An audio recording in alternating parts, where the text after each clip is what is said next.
Kaibigan po natin 20 ngayon guys, nag-alala po sa kalagayan po ni tatay dahil po ay hindi po talaga maganda po ang kanyang nakikita sa katawan po ni tatay kasi medyo humihina po talaga ang kanyang kalusugan.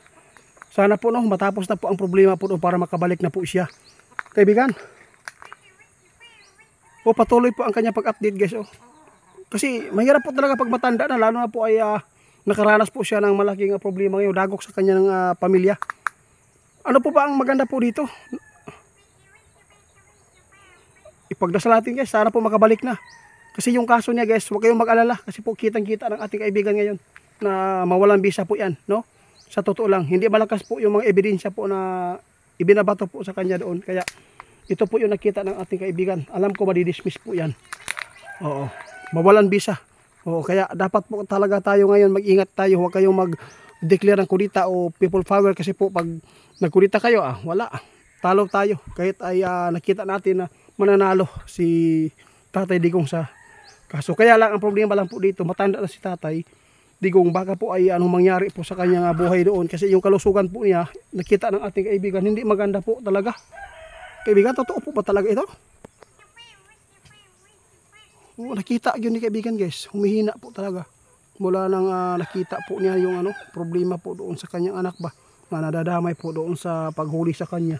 Naalala po niya ba kung ano po, sa totoo lang masakit po talaga sa kanya, sigang-siga yung tao na yan, pero bakit nagkaganyan pa na hinuhuli po siya, nandun po yung anak na nakipag-away, tapos ang problema lang dito, kakasuhan na naman po yung asawa ni Duterte, yung mama ni Kitty, tapos meron naman po nagbabato po dito na hindi maganda po sa anak po ni ex-president na si Kitty Duterte ngayon kaibigan. Kaya nais kong malaman po sa inyo kung totoo po ba itong mga sinasabi po nila. Guys, ngayon tinanong ko si kaibigan kung totoo po ba na yung balita na yan na gumagamit po si Kitty. Kaya ito po ang sagot ng ating kaibigan. Kaibigan, ano po ba talaga? Kasi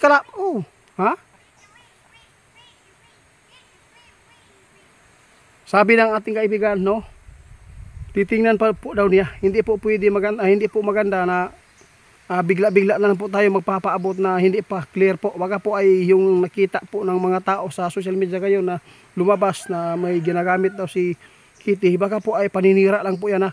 Kaya subukan natin na patingnan kay kaibigan o i-update na ako para walang bias. Kaibigan.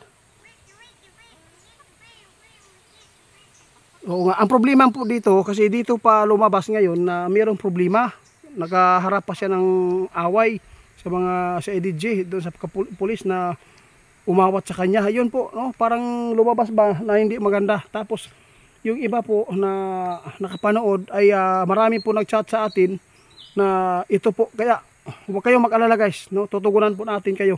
Kaya si kaibigan muna yung magtanaw ani kasi po hindi po talaga pwede na husga po tayo agad ngayon kasi sinabi natin kaibigan, bakit po ngayon pa nang labas na mayroon pong problema, tapos po lalong nai-stress po talaga si Digong po ngayon. Kaya dapat po talaga mag-iingat po tayo sa mga pinapaabot po natin ng mga balita.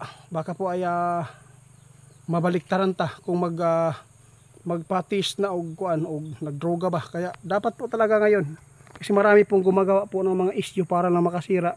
Basta ang ating sinasabi dito, kung ano man po ang lumabas po dito sa mga balita, kung totoo po na inaamin po nila na gumagamit sila, na kung totoo ba na nakikita po nila aktual na gumagamit, ibig sabihin yan, gumagamit, di ba? Ipaabot natin, kaya para walang bias po. Kaibigan, bukas i-update natin sa kanila.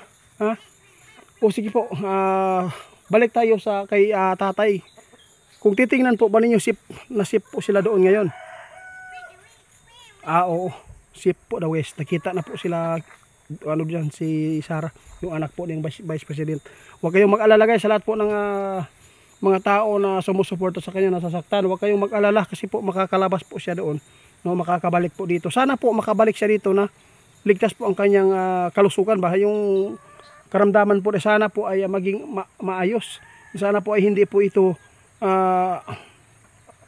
kung si tawag adik kaibigan, nakalimutan ko na.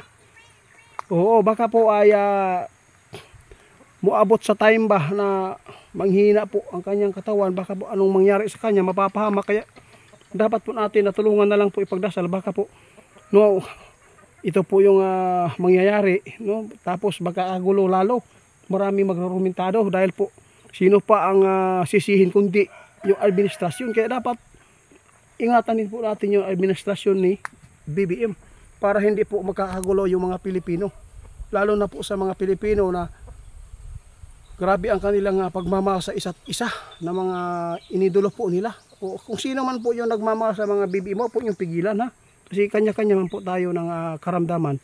O kung sino po yung nagmamahal po sa kabila, suportahan lang po, wag na lang po siraan, yun lang po. Kung meron kayong nakita na yung lumabas sa social media tungkol kay Kitty, isiguraduhin lang muna natin, ha, para po ay maganda po yung magpapaabot tayo ng katotohanan. Kaibigan, hanggang dito na lang muna siguro. Oo, kaya ito ang masabi ko. Sana po ay bantayan po ninyo si tatay doon para po ay makabalik siya ng maayos dito. Kasi po guys, gusto namin na ba na ligtas po si tatay Digong doon. Kasi po, pag mapapahamak ito yung buhay po niya, kung ano mangyari sa kanya, mayroong malaking problema po na mangyayari dito sa atin. Yun po ang totoo. Kaya ito po ang panawagan ng ating kaibigan. Nakita po talaga niya na hindi maganda ang kondisyon po ng katawan ni tatay. Dahil po sa lamig po doon, lalo na meron siyang iniisip po tungkol sa problema dahil sa kanya hinaharap ngayon, lalo po yung pamilya niya. Ang dami po mga isyu, no? Kung mapapakinggan nyo guys, grabe ang mga isyu po ngayon. Kahit po naiipit na si Duterte, si Kitty inisyuhan po ng naggamit. Tapos si mama, yung asawa ni ex-president, meron pong nag-akusa na si Ipi daw ay grabe. Ito po yung kabastusan ng mga tao, no? Kasi gusto po nila na yung isa ma-high blood. Oo. Sa lahat po na makapanood sa ating video, huwag po muna tayo agad-agad maghusga at hindi po tayo dapat maniwala kaagad dahil po nakita ng ating kaibigan yung iba ay kahit nagko-comfort po yung isa ay binabastos na po ang pag-iisip ba ng mga tao dahil po sa mga issue para po ay makapagbigay po para makakos po ng problema sa isang pamilya. Kaya dapat po talaga mag-ingat tayo ngayon. Kung ano mangyari kay Duterte, malaking problema din po ito. Kaya ipinapanawagan ng ating kaibigan na sana na maging maayos yung pag-uwi ni tatay, na wala pong mangyari na buhay po na mawala doon sa kanya. Kaya dapat po talaga natin na